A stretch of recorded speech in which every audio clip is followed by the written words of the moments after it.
অবস্থা দৃষ্টে মনে হচ্ছে আমাদের প্রধানমন্ত্রী ডিসিশন মেকিং প্রসেসের যে পার্ট, তাতে অনেকাংশেই আইএসআই বা পাকিস্তানি যে গোয়েন্দা সংস্থা আছে তার একটা ইনফ্লুয়েন্স কাজ করছে। কেন বলছি? যে আমাদের এই মুহূর্তে যদি টক অফ দ্য টাউন থাকে সেটা হচ্ছে গ্যাস, ইলেকট্রিসিটি, এগুলো হচ্ছে অন্যতম ডিসকাশন পয়েন্ট। বাট তার পাশাপাশি আমাদের প্রধানমন্ত্রী ভারত সফরকে নিয়েও একটা আলোচনা বা অনেক রকম হট্টগোল চলছে। তো গত কয়েকদিন আমরা দেখেছি ইন্ডিয়ান হাই কমিশনার প্লাস আমাদের পররাষ্ট্র মন্ত্রণালয়ে অনেক এটা নিয়ে অনেক দৌড়াদৌড়ি হচ্ছে। গত কয়েকদিন ধরে শুনছি উনি যাবেন তো যাবেন না, যাবেন তো যাবেন না। আজকে আবার বিভিন্ন মিডিয়াতে আসছে ওনার যাওয়া মোটামুটি নিশ্চিত। তারপর থেকে দেখবেন এটা নিয়ে অনেক হই হুল্লার শুরু হয়ে গেছে, প্রধানমন্ত্রী কেন যাবেন, কেন যাবেন না। তো আইএসআই এখানে যেভাবে কাজ করার চেষ্টা করে আসছিল দীর্ঘদিন ধরে, তারা অনেকাংশেই ব্যর্থ হয়েছে। কিন্তু গত ২ বছর ধরে তাদের ফ্রি অ্যাক্সেস আমাদের দেশে যেভাবে এসছে, তা থেকে তারা যদি আমাদের দেশকে ইনস্টেবল করে রাখতে পারে, তাহলে আখেরে ফায়দা তাদেরই। কেন বলছি এটা? যে আমাদের এখানে ভারতে প্রধানমন্ত্রী যাওয়াকে কেন্দ্র করে যদি কোনো প্রকার টেনশন কাজ করে, টেনশন বিরাজ করে, এবং এইটা নিয়ে যে রাস্তাঘাটে যে পরিমাণ যেরকম স্লোগান, বিদ্রোহ, আন্দোলন হচ্ছে, এটা যদি চলতে থাকে, তো আলটিমেটলি এটা থেকে বেনিফিশিয়ার হচ্ছে আইএসআই। কারণ আইএসআই কখনোই চাবে না আমাদের বাংলাদেশের পজিটিভ গ্রোথ হোক। কারণ তাদেরকে আমরা অলরেডি কিক আউট করে বের হয়ে আসছি 1971-এ। তারপর থেকে আমাদের সকল গ্রোথ ছিল তাদের চেয়ে ফার ফার বেটার। এবং পাকিস্তান যেখানে অলমোস্ট একটা ভঙ্গুর রাষ্ট্রে পরিণত হয়েছে, ওখান থেকে তারা বসে আমাদের এই সমৃদ্ধি সাকসেস কীভাবে দেখবে, কীভাবে তারা সহ্য করবে? তো খুব স্বভাবতই আইএসআই চাচ্ছিল আমাদের দেশের উপরে যতভাবে ইনফ্লুয়েন্স করা যায় ঠিক ততভাবে করার জন্য। কিন্তু বিভিন্ন সিচুয়েশন যেন তারা করতে পারে না। এখন দেখেন যে মাননীয় প্রধানমন্ত্রী যে গত কয়েকদিন ধরে যাবেন, যাবেন না, আবার যাবেন, আবার যাবেন, এরকম কথাগুলো হচ্ছে, খুব ক্লিয়ারলি বোঝা যাচ্ছে কেউ বা কারা ওনার পিছন থেকে একটা রশি টান দিয়ে ধরে রাখছেন। এবং এটা আর কেউ না, খুব খোলা চোখে দেখলে এটা অ্যানালাইসিস করলে বোঝা যায় এটা হচ্ছে আইএসআই যারা এটা চেষ্টা করছে। এখন শুধু এই ক্ষেত্রে না যে মাননীয় প্রধানমন্ত্রী দেশের বাইরে যাওয়া, দেশের ভিতরে যাওয়া, শুধু এটাই না, অনেক কিছুই যেটা খালি চোখে দেখা যায় না, এগুলো কিন্তু চলছে। আরেকটা এক্সাম্পল দিই, এই যে বোমা হামলা হচ্ছে দেশের বিভিন্ন জায়গায়, এখনও একটা গোষ্ঠী বলার চেষ্টা করছে এটা হলো ভারতের ষড়যন্ত্র, ভারতের সাজানো।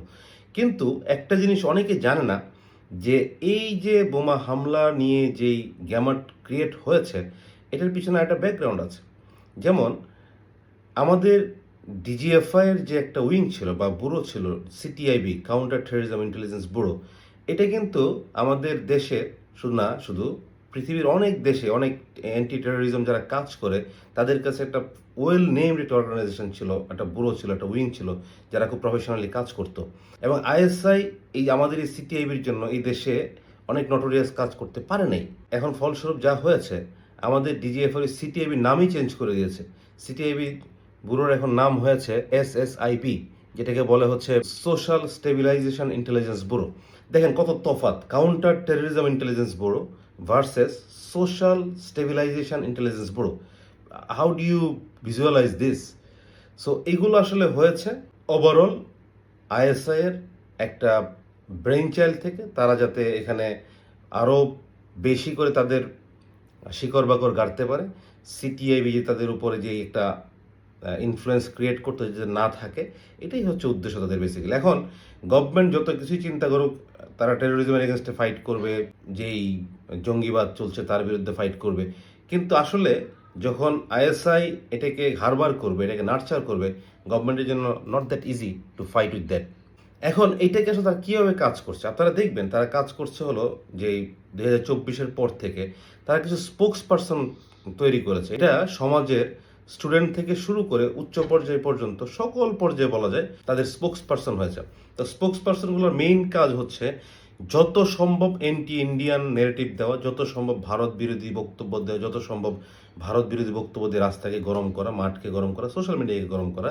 হ্যাঁ, আমরা বুঝি ভারত এবং বাংলাদেশের যে রিলেশনশিপ ছিল অনেকাংশে অনেকের পছন্দ হয়নি, অনেকাংশে অনেকের মতে এটা আমরা লুজার হয়েছে, অনেকের মতে ইন্ডিয়া গেনার হয়েছে, এটা ডিফারেন্ট স্টোরি। বাট এটা নিয়ে এখন যেটা হচ্ছে যে স্পেশালি আপনি সকাল বিকাল দুপুর রাত শুধু এই বয়ানটাই শুনবেন, এই নেগেটিভটাই শুনবেন।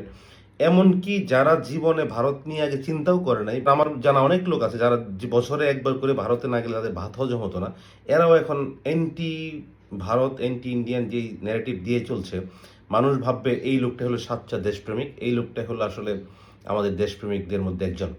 কিন্তু বিষয় এটা না, বিষয় হচ্ছে এটা আসলে একটা প্ল্যান্টেড ন্যারেটিভ, একটা ফিড ইন করা হয়েছে। এই জন্য সকল জায়গা থেকে দেখবেন একযোগে এই ন্যারেটিভগুলো একসাথে চলতে থাকে। যখন এটা একটা ক্যাসেটের মতো বাজতে থাকে যে আজকে এক সময় শুনবেন এই ইউনিভার্সিটির স্টুডেন্ট বলতেছে, আরেক সময় রাস্তায় অমুকজন বলতেছে, আরেকবার শুনবেন প্রেস ক্লাবে এই কথা বলতে হচ্ছে, আরেকবার শুনবেন শাহবাগে হচ্ছে। এটা একটা সিনক্রোনাইজড একটা ইভেন্ট তারা করতে থাকে। সো এখন মাননীয় প্রধানমন্ত্রী বা পররাষ্ট্র মন্ত্রণালয় বা আমাদের পলিটিশিয়ান সবাই বিশ্বাস করে, এবং ইন্ডিয়ান যারা আছে তারাও বিশ্বাস করে, আমরা আমাদের নেইবার চেঞ্জ করতে পারবো না। আমাদের তিন দিকে হচ্ছে ভারত। তো আমরা ইচ্ছা করলে ভারত থেকে আমরা চেঞ্জ করে অন্য কোথাও চলে যেতে পারবো না। তো আমরা চাই না কোনো ভারতপন্থী কোনো পররাষ্ট্রনীতি, আমরা চাই না ভারত বিরোধী কোনো পররাষ্ট্রনীতি। আমাদের দেশের যেটা পক্ষে হয় ওই পররাষ্ট্রনীতি চাই। কিন্তু তার মানে এই না যে আমরা ভারতের সাথে একটা শত্রুতা জিয়ে রাখবো, একটা টেনশন সবসময় জিয়ে রাখবো, এবং এইটার বেনিফিট নেবে পাকিস্তান বা আইএসআই। এটা তো কোনোভাবে কাম্য না। কারণ আমরা কাম্য না কেন বলছি, একদিন বলছি হচ্ছে ভারতের বিরুদ্ধে খুব স্ট্রংলি বলছি, আবার পরের দিন সকালে তাদের কাছে ডিজেল চাচ্ছি। সো আসলে কি এটা নেইবার শুধু ভারত বাংলাদেশ বলে কথা না, পৃথিবীর যে কোনো দেশের যে কোনো নেইবারই একজন আরেকজনের সাপোর্ট নিয়েই চলতে হয়। দ্যাটস দ্য ফ্যাক্ট, এবং দ্যাটস দ্য, এটাই হলো ফরেন পলিসিতে থাকে। কিন্তু এখন যদি এটাকে পিছন দিয়ে টান দিয়ে ধরা হয় এবং এটাকে নিয়ে টেনশন ক্রিয়েট করা হয়, তাহলে এটা আখের লাভ হচ্ছে শুধু আইএসআই এবং পাকিস্তানের। কারণ পাকিস্তানের আসলে চাওয়া পাওয়ার কিছু নেই পৃথিবী থেকে। তারা অলরেডি একটা ধ্বংস জাতি, অলরেডি একটা ভঙ্গুর জাতি।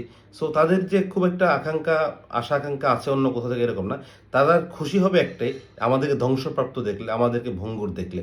তা আমার মনে হয় মাননীয় প্রধানমন্ত্রী এবং পররাষ্ট্র মন্ত্রণালয় এবং সংশ্লিষ্ট যারা আছেন, এটাকে ওই আঙ্গিকটা চিন্তা করে আসলে আমাদের যেটা বেটারমেন্ট, আমরা যারা কমফোর্ট জোনে থাকতে পারি, আমরা যদি আমাদের স্টেবিলিটিতে থাকতে পারি, আমরা যদি কোনো প্রকার টেনশনে না থাকি, এটার জন্য বেস্ট ডিসিশন কোনটা হয়, তারা ডেফিনেটলি ওই ডিসিশনের দিকে যাবেন।